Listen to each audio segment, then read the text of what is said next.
SC వర్గీకరణపై committee ఏర్పాటు చేసిన కేంద్ర ప్రభుత్వం కేంద్ర కేబినెట్ కార్యదర్శి రాజు సారథ్యం హోం న్యాయ సామాజిక న్యాయ గిరిజన శాఖల కార్యదర్శుల సభ్యులు 23 తొలిసారిగా భేటీ కానున్న కమిటీ మాదిగా తదితర వర్గాలకు న్యాయం జరిగేలా తీసుకోవాల్సిన చర్యలపై అధ్యయనం కమిటీ వేస్తామని గత ఏడాది హైదరాబాద్ మహాసభలో హామీ ఇచ్చిన ప్రధాని మోడీ అంటూ ఒకరిని చూస్తాను.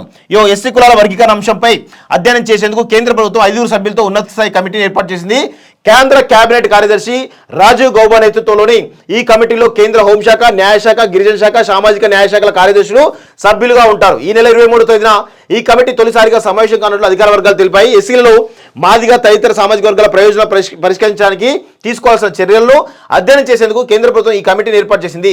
ఎస్సీలలో సాపేక్షంగా ముందంజలో ఉన్న వర్గాల కారణంగా నష్టపోతున్న అత్యంత వెనుకబడిన వర్గాలకు రిజర్వేషన్ ప్రయోజనాల్లో న్యాయమైన వాటా లభించేలా ఈ కమిటీ చూస్తుంది అని ఆ వర్గాలు వెల్లడించారు. ప్రధాని మోడీ ఆదేశాల మేరకు కమిటీ ఏర్పాటైందని తెలిపాయి. ఎస్సీ కులాల వర్గీకరణ జరపాలంటూ కేంద్రానికి ఏపీ, తెలంగాణ, కర్ణాటక ప్రభుత్వం నుంచి ఇప్పటికే విజ్ఞప్తులు అందాయి.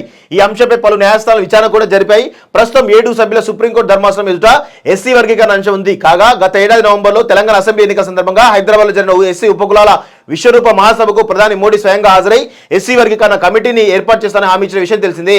ఈ నేపథ్యంలోనే ప్రస్తుతం ఉన్నత స్థాయి కమిటీ ఏర్పాటైంది. సో వాస్తవంగా ఈ క్రెడిట్ అంతా కూడా మందకృష్ణ అన్నకు పెద్ద ఎత్తున ఆ క్రెడిట్ దక్కుతూ ఉంటుంది. వాస్తవంగా ఇది గనక ఈ యొక్క ఎస్సీ వర్గీకరణ పైన గనక స్పష్టత వస్తే గనక ఖచ్చితంగా మందకృష్ణ అన్న చేస్తున్నటువంటి దాదాపు 40 ఏళ్ల పోరాటం ఏదైతుందో ఆ పోరాటానికి ఒక రూపం ఇచ్చినవాడు అవుతాడు.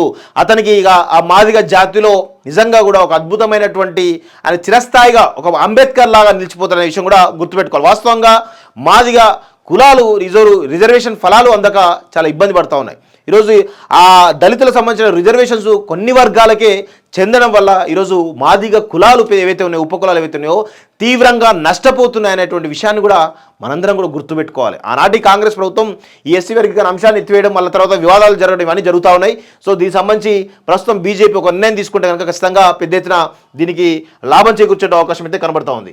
ఎస్సీ వర్గీకరణపై కమిటీ ఏర్పాటు చేసిన కేంద్ర ప్రభుత్వం కేంద్ర కేబినెట్ కార్యదర్శి రాజు సారథ్యం హోం న్యాయ సామాజిక న్యాయ గిరిజన శాఖల కార్యదర్శుల సభ్యులు 23 తొలిసారిగా భేటీ కానున్న కమిటీ మాదిగా తదితర వర్గాలకు న్యాయం జరిగేలా తీసుకోవాల్సిన చర్యలపై అధ్యయనం కమిటీ వేస్తామని గత ఏడాది హైదరాబాద్ మహాసభలో హామీ ఇచ్చిన ప్రధాని మోడీ అంటూ ఒకరిని చూస్తాను. ఎస్సీ కులాల వర్గీకరణ అంశంపై అధ్యయనం చేసేందుకు కేంద్ర ప్రభుత్వం 5 సభ్యులతో ఉన్నత స్థాయి కమిటీని ఏర్పాటు చేసింది. కేంద్ర కేబినెట్ కార్యదర్శి రాజీవ్ గౌబా నేతృత్వంలోని ఈ కమిటీలో కేంద్ర హోంశాఖ, న్యాయశాఖ, గిరిజన శాఖ, సామాజిక న్యాయ శాఖల కార్యదర్శులు సభ్యులుగా ఉంటారు. ఈ నెల 23వ తేదీన ఈ కమిటీ తొలిసారిగా సమావేశం కానున్నట్లు అధికార వర్గాలు తెలిపాయి. ఎస్సీలలో మాదిగా తదితర సామాజిక వర్గాల ప్రయోజనాలు పరిష్కరించడానికి తీసుకోవాల్సిన చర్యలను అధ్యయనం చేసేందుకు కేంద్ర ప్రభుత్వం ఈ కమిటీని ఏర్పాటు చేసింది.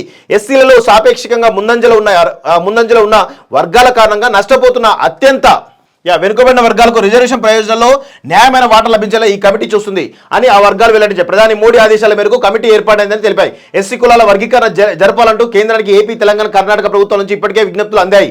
ఈ అంశంపై పలు న్యాయస్థానాలు విచారణ కూడా జరిపాయి.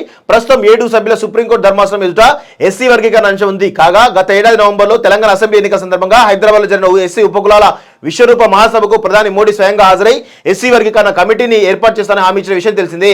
ఈ నేపథ్యంలోనే ప్రస్తుతం ఉన్నత స్థాయి కమిటీ ఏర్పాటైంది. సో వాస్తవంగా ఈ క్రెడిట్ అంతా కూడా మందకృష్ణ అన్నకు పెద్ద ఎత్తున ఆ క్రెడిట్ దక్కుతూ ఉంటుంది. వాస్తవంగా ఇది గనక ఈ యొక్క ఎస్సీ వర్గీకరణ పైన గనక స్పష్టత వస్తే గనక ఖచ్చితంగా మందకృష్ణ అన్న చేస్తున్నటువంటి దాదాపు 40 ఏళ్ల పోరాటం ఏదైతుందో ఆ పోరాటానికి ఒక రూపం ఇచ్చినవాడు అవుతాడు. అతనికి ఇక ఆ మాదిగ జాతిలో నిజంగా కూడా ఒక అద్భుతమైనటువంటి ఆయన చిరస్థాయిగా ఒక అంబేద్కర్ లాగా నిలిచిపోతున్న విషయం కూడా గుర్తుపెట్టుకోవాలి. వాస్తవంగా మాదిగ కులాలు రిజర్వేషన్ ఫలాలు అందక చాలా ఇబ్బంది పడుతూ ఉన్నాయి. ఈరోజు ఆ దళితులకు సంబంధించిన రిజర్వేషన్స్ కొన్ని వర్గాలకే చెందడం వల్ల ఈరోజు మాదిగ కులాలు ఏవైతే ఉన్నాయో, ఉపకులాలు ఏవైతే ఉన్నాయో తీవ్రంగా నష్టపోతున్నాయనేటువంటి విషయాన్ని కూడా మనందరం కూడా గుర్తుపెట్టుకోవాలి. ఆనాటి కాంగ్రెస్ ప్రభుత్వం ఈ ఎస్సీ వర్గీకరణ అంశాన్ని ఎత్తివేయడం, మళ్ళీ తర్వాత వివాదాలు జరగడం ఇవన్నీ జరుగుతూ ఉన్నాయి. సో దీనికి సంబంధించి ప్రస్తుతం బీజేపీ ఒక నిర్ణయం తీసుకుంటే కనుక ఖచ్చితంగా పెద్ద ఎత్తున దీనికి లాభం చేకూర్చే అవకాశం అయితే కనబడతా ఉంది.